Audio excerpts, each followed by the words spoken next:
Adam Sweet here from Sweet Music Studio. Today I want to talk briefly about Mandocellos. And I've done a couple videos recently. I did a care and feeding about Mandocellos a month or so ago. But this one I wanted to talk about the differences between the two Mandocellos that I have.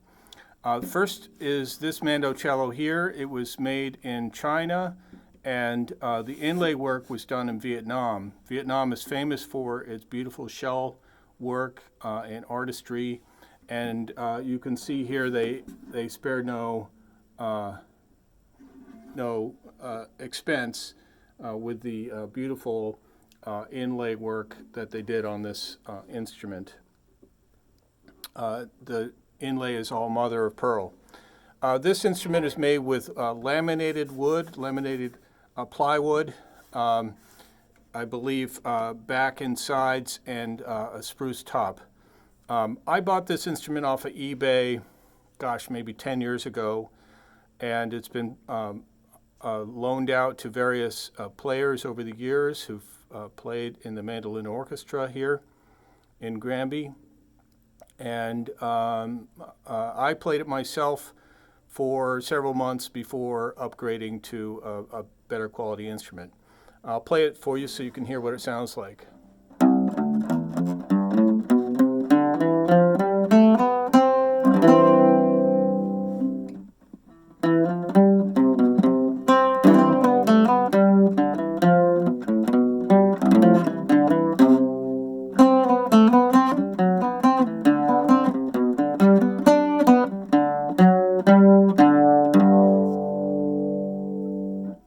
So it actually has a decent tone considering that it's made with laminated wood.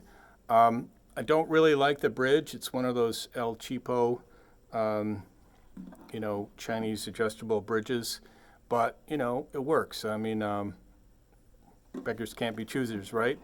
It has a solid scallop tailpiece, which I like, and this one has a pick guard, which I don't use, but it's ornamental and it looks nice.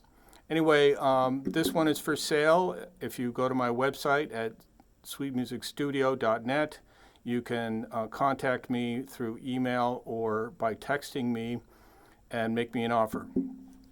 The second Mandocello I want to show you today was also made in China, but this is a hand-carved Mandocello made with solid wood.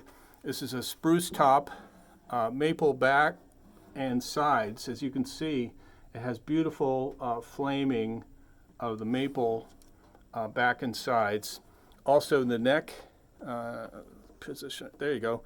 So you can see the flaming on the neck, just gorgeous. A nice headstock. This was made by Mando Strings. This is a one-of-a-kind instrument. Mando only made one Mandocello, and this is it.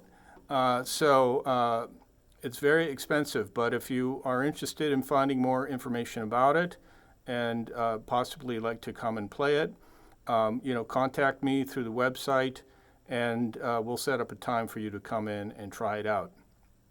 Like I said, this is a hand-carved instrument.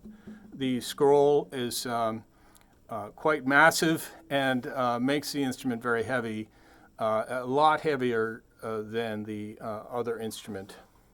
But this is my go-to Mandocello, and I play it several times a week, and of course I practice on it. I play it now in the Granby Mandolin Quartet, and we're working on Mozart's The Hunt and Schubert String Trio. And it's just a lot of fun to play and quite lovely.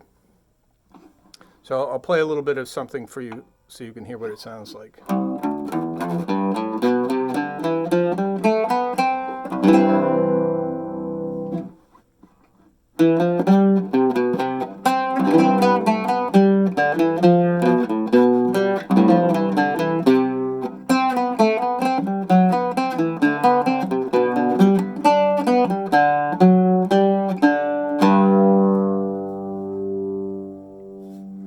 So it's a lot more lively than the other Mandocello. It's got a great tone. It's also easier to play. The neck is a little bit narrower, and so if you switch back and forth between the mandolin and the Mandocello, that's nice because you don't have to go from a very narrow neck to a very wide neck like the other Mandocello. This one is a lot easier to just pick up and play, you know, when you need to. Once again, the website is sweetmusicstudio.net, and you can contact me through there and set up a time to come in and try out these Mandocellos. Thanks very much for watching. Hope you have a great day.